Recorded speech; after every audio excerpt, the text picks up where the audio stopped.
Welcome to Believe in Better with Brian. Appreciate you coming. I am Brian Levine, former Republican mayor, county commissioner director, here to talk to you about the items of the day. We'll talk about economics. We'll talk about politics. I'll give you a rundown in a moment. So even though I was out-registered about 3-1 in my elections, party-wise, I won because I connected to the people. I got out there, and we believe our country can be great. It can do good things, which it is great, but we believe we can do even better. That's why I'm here with Believe in Better with Brian. I'm glad to have you. I'm a certified public accountant, so I can talk to you about taxes. I was a politician, talk to you about politics. Student of economics, I'll tell you about some economic things also. So, welcome to Believe in Better with Brian here on GCD Network. I want to thank my producers, Sam and Giancarlo and Paulie, for helping out in all that they do. So, let's start with our mug of the week. That's because we were just getting past President's Day. Whoops. So, here is from George Washington from one of his winter encampments in Morristown, New Jersey. I got this mug. Holds good water. So, with yes, President's Day, we honor our presidents. But let's remember our founding fathers a little bit too. Especially one like this, George Washington.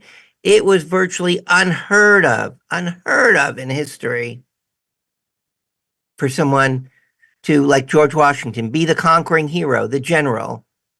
Here's the unheard of part. Not that he became president. That's okay. But after 2 terms, he walked away. Usually in history, whomever that person was, they would become basically a monarch. They'd pass down the power and they'd never walk away. What a precedent to say, okay, 2 terms, and I will leave it to the next person. That's what makes a lot of these people great, founded on a democracy, but the Bill of Rights and what they did. So, George Washington, so many precedents. Good book I read on his cabinet and forming the cabinet and what they did. So, let's remember them here too. The 10 amendments to the Bill of Rights. They were not suggestions. They were the law that's helped shape this country and hold it together. It's not easy to change the Constitution. They made that a very good policy, but you can when things have to. So, our mug of the week for President's Day, especially George Washington. Happy birthday, President Washington. So let's see. Let's see what we've got on the agenda for you here today. Some good things.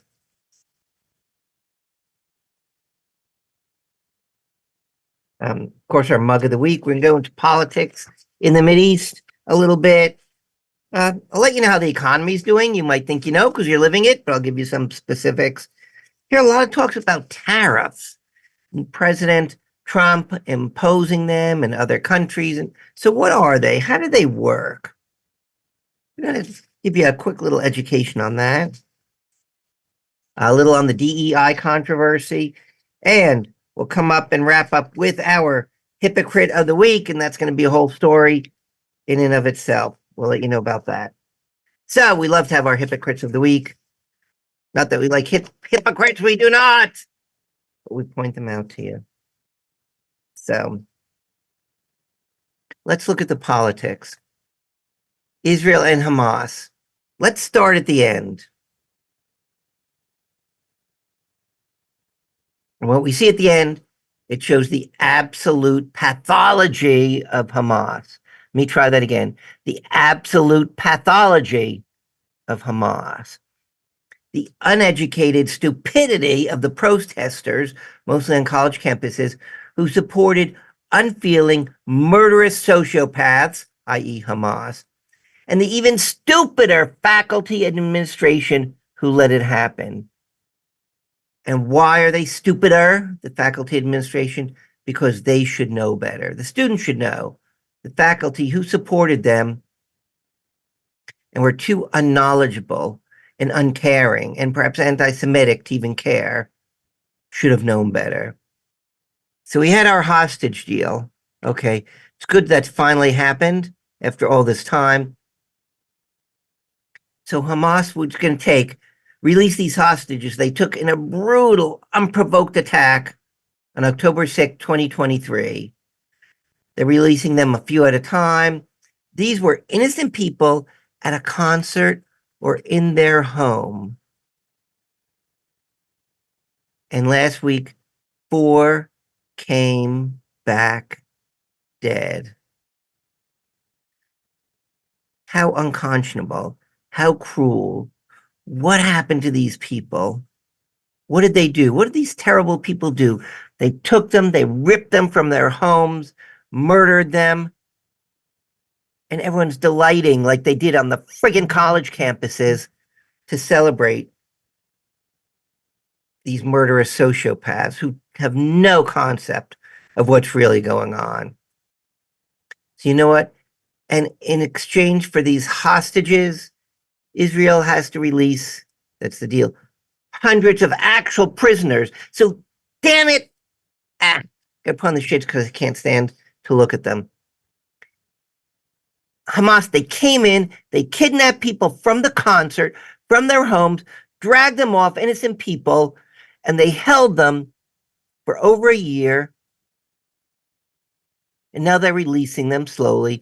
And in turn, Israel is releasing not hostages, not political prisoners, people who actually committed crimes like murder, attempted murder, and all the heinous things that they do in exchange, and hundreds for those. So you know what? Don't blame Israel for bombing Gaza. The damn people in Gaza, actually not the damn people, the damn Hamas, they put the hostages and they put their people and they put their weapons amongst infrastructure. That's against international law. So if you want to root it out, you have to. The blood of the people in Gaza are on the hands of Hamas. Don't forget it. That's who it is. Don't blame Israel.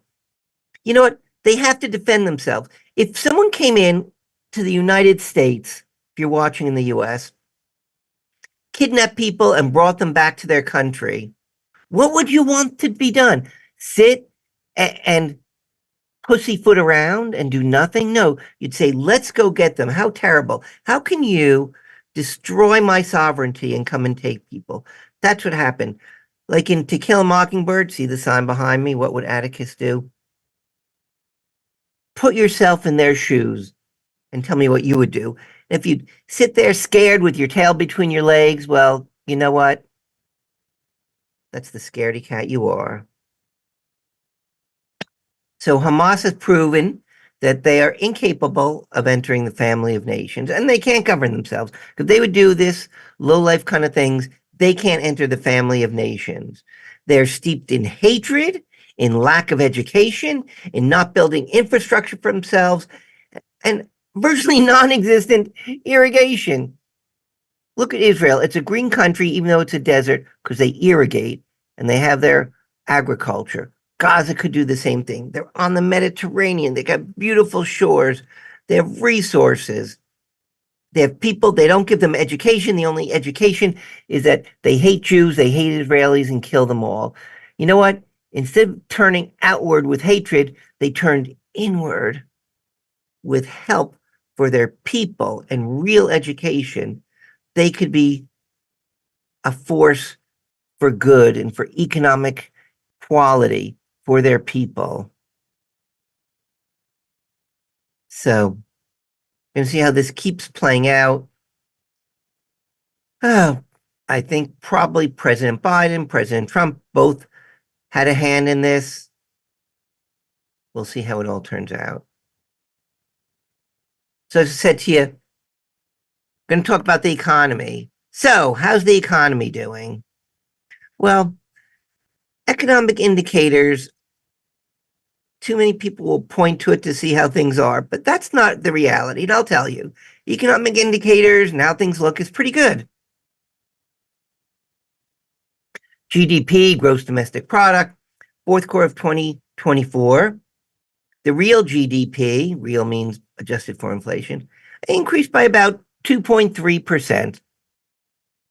Are we in a recession? Absolutely not. A recession is 2 quarters in a row of a drop in GDP, gross domestic product. 6 quarters, and you're in a recession. Sorry. And you're in a depression. 2 quarters, you're in a recession. That's the official definition. So inflation, which could be a scourge, it's slowing from its peak, but it does remain elevated. In June 2022, inflation in the US reached a high of 9.1%. That's less than 2 years, sorry, less than 3 years from when we're recording right now, about 2.5 years. Do you know what the highest inflation year over year was in the US history? I'll tell you. It was 29.78%, almost 30%. Almost 30%. When was that? It was in 1778. So no, inflation is not a new phenomenon, but it hurts just as much. So here's where a problem comes in. Here's where the problem comes in. Okay, so inflation is down now, 2.3%. Economists say, hey, it's not that bad. But look, just 2.5 years ago, inflation was 9%. So in the run-up of eggs, which are notorious, and milk and products and housing costs, they move up. So now it's a little bit stabilized, but you know what? But it ran up already. It's people are still hurting. They can't afford it as much. Their wages aren't keeping up. Their housing costs are exceeding it. So even though they say it's okay now, but you know what? If someone says, "Oh, you you don't have a broken leg now. You should run like you used to." Oh, yeah, but I had a broken leg and it still hurt and it's still healing and I can't get it yet. So there was pain in the economy and it has not healed totally. It's going to take us a while to overcome that. So I hate when I hear people say, oh, the United States, you don't have it as bad as other countries in the world. It still means people are hurting. Oh, look, inflation's not as bad. It's only a little over 2%, but people are hurting because of what happened. Always remember, look at the whole picture. Okay. The trade deficit is actually down 2022 to 2023. We'll talk about a few things like that, tariffs and things in a moment. The Federal Reserve raised interest rates, which are now historically fairly high, 7 times in 2022, 4 times in 2023. And the target rate is currently 5.25% to 5.5%. So mortgages are high, auto loans are high, credit cards are through the ceiling. That's where there should be a friggin' law, because people basically are lied to, have a come-on rate for interest rates on their credit cards. And it might be in the fine print, oh, look this small, and then boom, they're hit with these high rates and it's hard to pay. And so much goes into their damn credit card interest that it's hurting. The credit card companies make unconscionable profit. Why is no one going against them? Elect me to a new office and I will do something about it. I was mayor, I was county commissioner director. We'll see if and when I run for something new, but that's something that has to be tackled. That is totally ridiculous. So even though indicators, oh, inflation is kind of down, interest rates are up. That's keeping people from buying homes and cars and financing businesses. That's hurting. So Americans, because of this, and prices have run up, and things like everyone's always pointing to the price of eggs. Now that could be because of avian flu or partly inflation or the large run up from the past. Americans largely have a negative view about the economy, and you can't blame them. And many voters a couple months ago blamed President Biden, Vice President Kamala Harris for not doing enough to improve Americans' financial situations. Is it true? Probably somewhat. But whether you believe it or not, that's your opinion that they could have done more. But no matter what, that helped lead to a large Trump victory. And when people say they can't believe that Trump won, why that happened, if you're anti-Trump or you're pro-Kamala Harris in large ways, part of it is people were hurting and they needed something new to try. The whole global economy is experiencing a slowdown right now. And there could be certain ancillary things still hurting the economy. Believe it or not, the COVID situation hurt it. And you know what?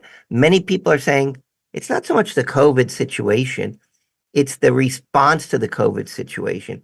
It's hurting the economy. It's the logistics that were ruined. Yes, Russia's invasion of Ukraine, tightening financial conditions, war in the Mideast, these all could be contributing. There's a lot of factors, but nothing will ever be straight or pristine. Well, I think what we have to study is how was most of Western society's response to the COVID situation?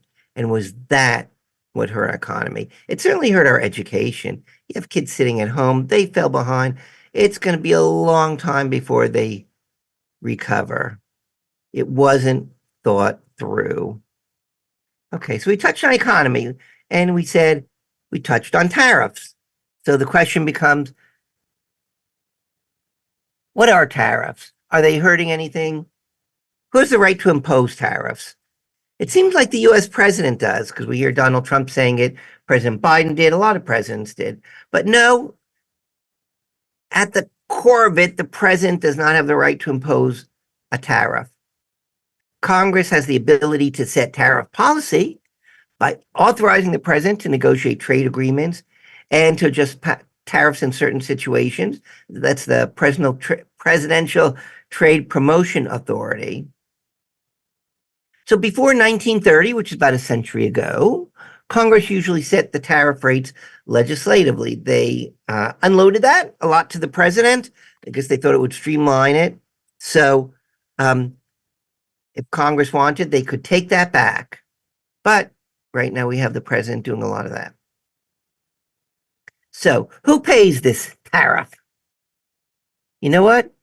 It is not the country it's coming from. So if the US imposes tariffs on China, Canada, Mexico, European Union, is not those countries that are paying the tariffs. We are not getting money.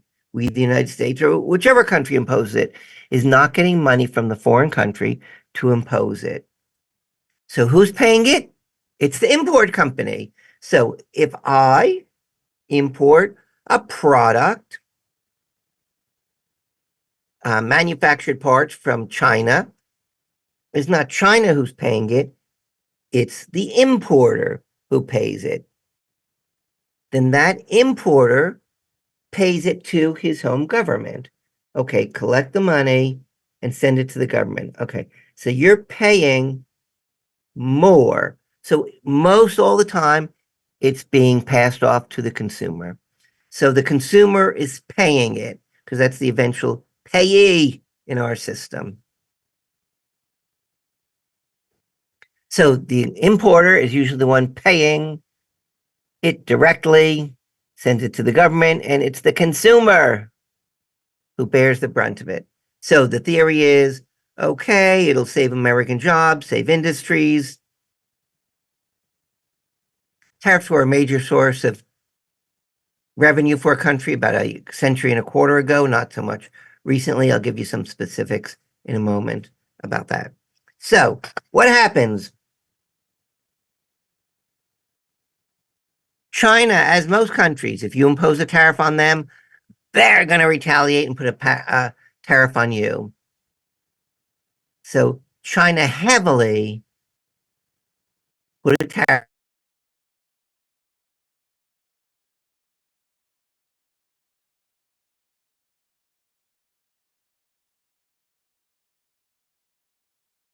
in the United States because we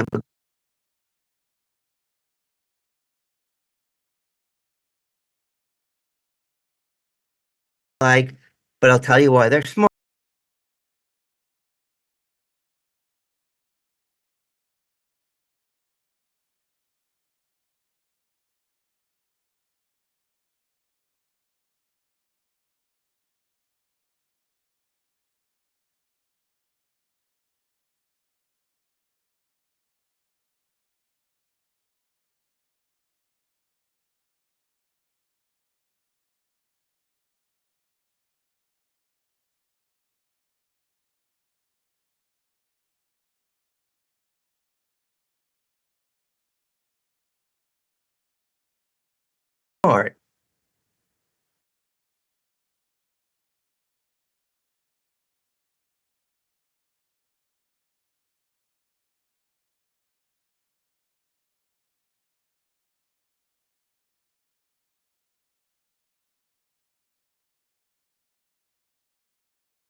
So China, as most countries, imposes a retaliatory tariff on, in this case, for us, the United States or on whomever.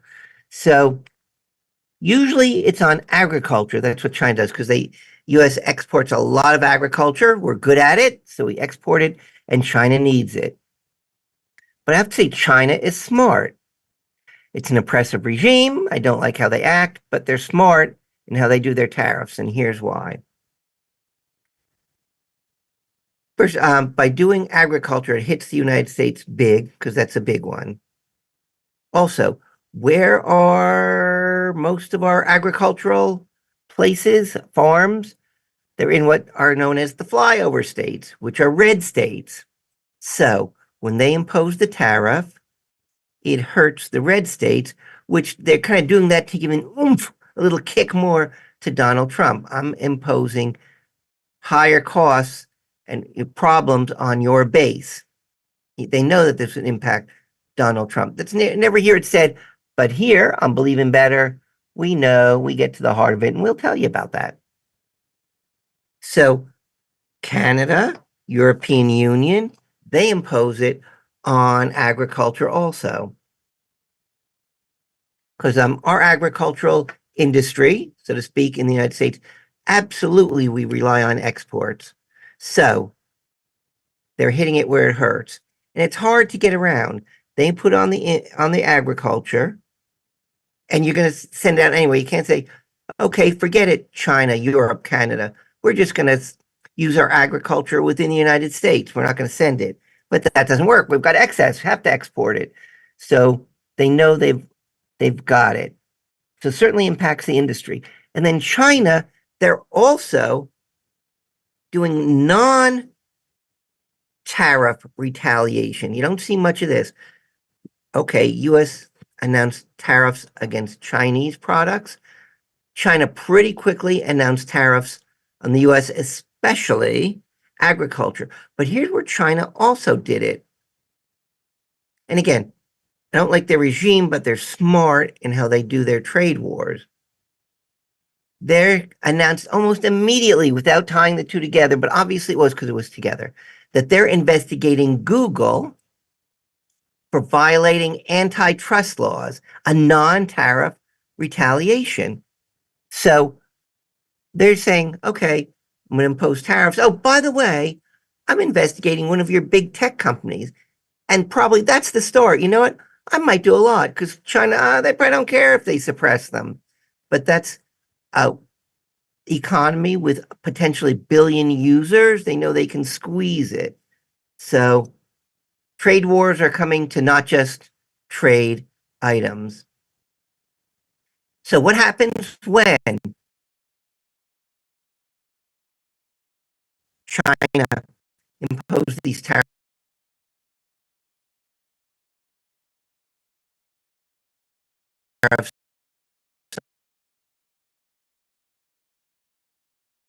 Uh,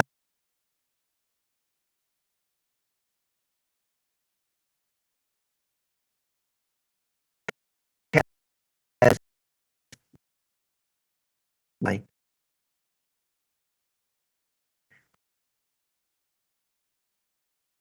glass is saying,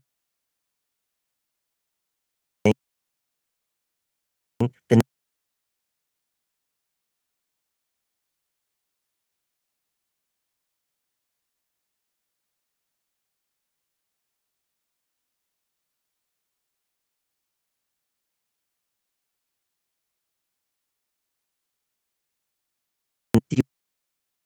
or you're sending money for road projects or welfare equivalents or anything like that. People may like or not like those programs, but they're doing something and they're paying people for jobs. Okay. At least something is going, people are working.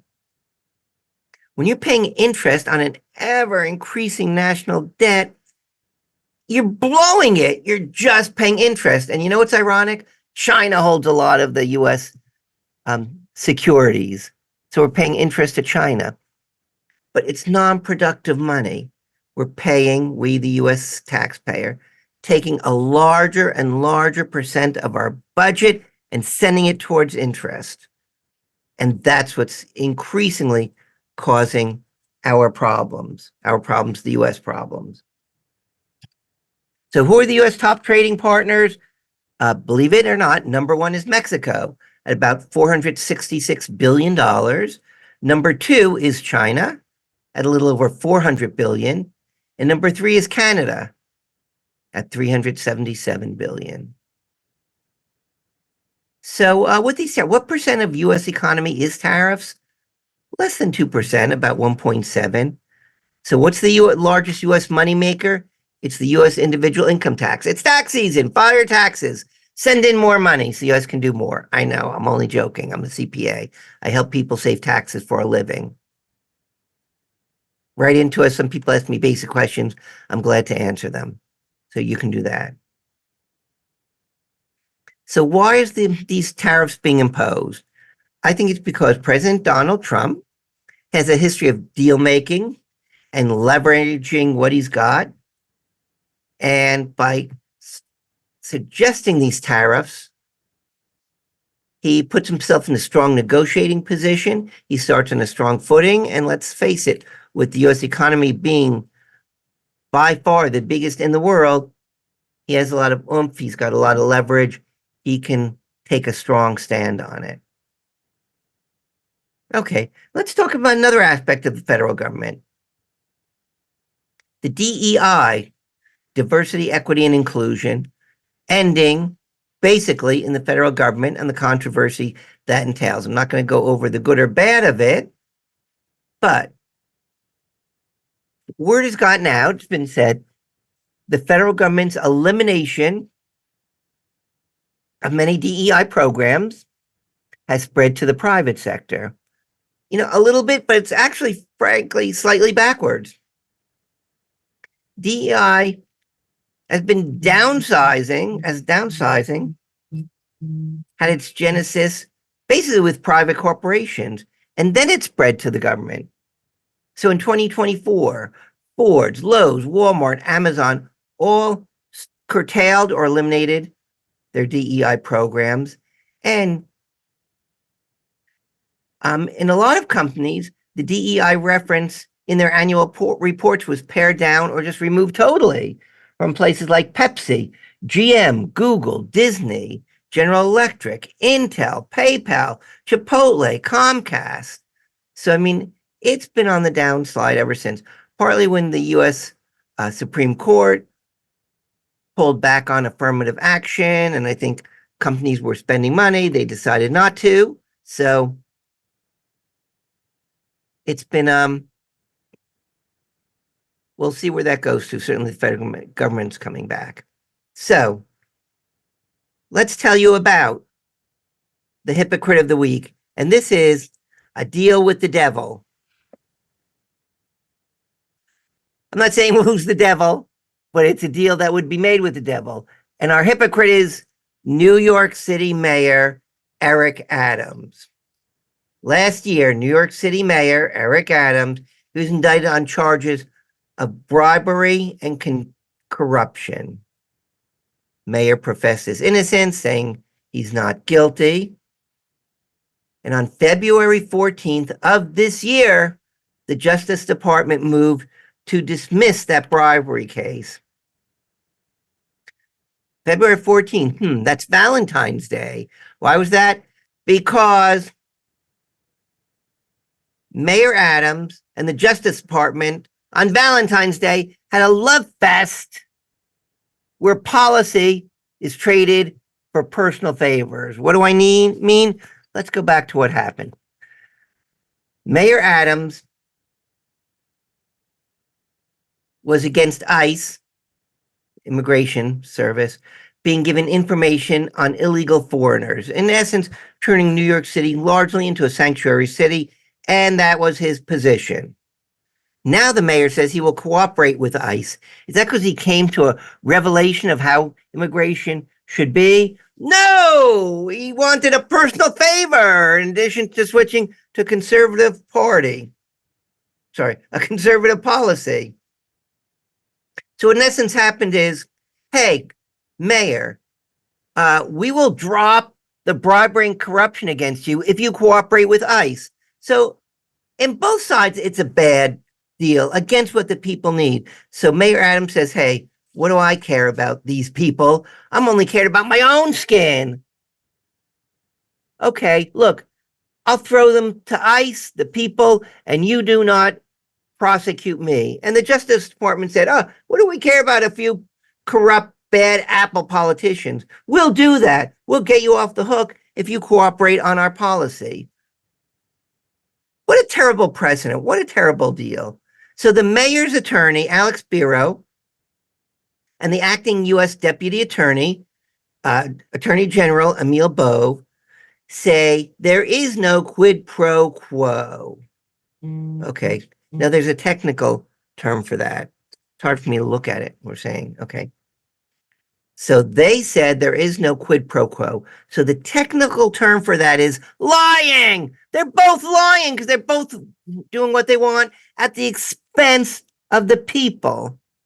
That's what makes them both hypocrites and both hurtful and both makes people have confidence that erodes the system. You know why insider trading is illegal? Like if someone works or gets information on a company it's very good news, which will send the stock up, or very bad news that's going to send it down. For the most part, someone buying a few hundred, few thousand, tens of thousands of shares will not affect the stock market. So insider trading, that one transaction will not hurt the market. But what does hurt it is people saying, hey, that person has unfair information and he or she traffics in it and makes a profit. Think Nancy Pelosi. And then, to be generous, other members of Congress. And then it erodes confidence in the whole market. Not that it's going to fall, but it erodes confidence. Things like this just erode confidence in our justice system. And it's hurtful. It disgusts me. Give me a break. So kudos to U.S. District Judge Dale Ho. He did adjourn the trial, but he ordered briefs to be submitted within a couple weeks. There might be oral argument. And he appointed a conservative litigator and a former U.S. Solicitor, Paul Clement, to present arguments against dismissing the case. So what specifically is the case? That for nearly a decade, Mayor Adams, he hasn't been mayor for a decade, but during that time in his other offices, he had a long scheme of soliciting illegal campaign contributions and luxury travel from foreigners. For instance, Mayor Adams facilitated opening the Turkish consulate in 2021. He pressured the New York Fire Department to allow building opening without full inspection. Now, look, there's nothing wrong with helping out your constituents, but not if it's against public policy and breaking the law. Let me tell you about my years as mayor. If someone deserved or there's a special situation, never pressured anyone to do it. We might shift priorities. For instance, when I was mayor, we're opening the new high school. Okay, it might have been just before I was mayor, but I think it was when I was mayor. And school year was coming to start, and the school was not finished. They needed some permits. So what we did was, the various inspectors, we said, okay, shift off your project, give the school priority so it can open on time. They can have a good, full, and happy school year. And that's perfectly fine. Never, ever, ever a thought to not having it full compliance so it'd be safety for the people.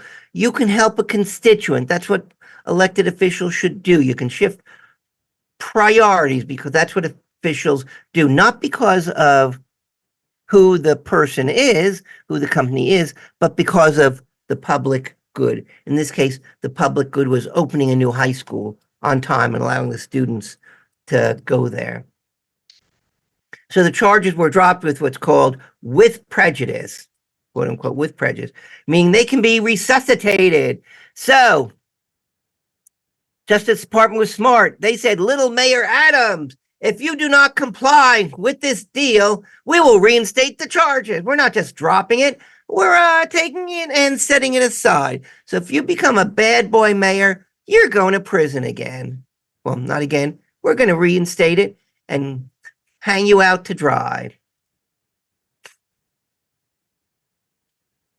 Another thing is the Attorney General Bo asked the case be dropped, quote, without assessing the strength of the evidence. Oh, that's a great one. You're dropping the charges and you're not assessing the strength of the evidence. Corruption on both sides. They should all be thrown out. Oh my goodness. This is why confidence erodes. Give me a break. They think we're all stupid because we're just going to sit back and let it happen. And you know what? A lot of people will be stupid because they're going to sit back.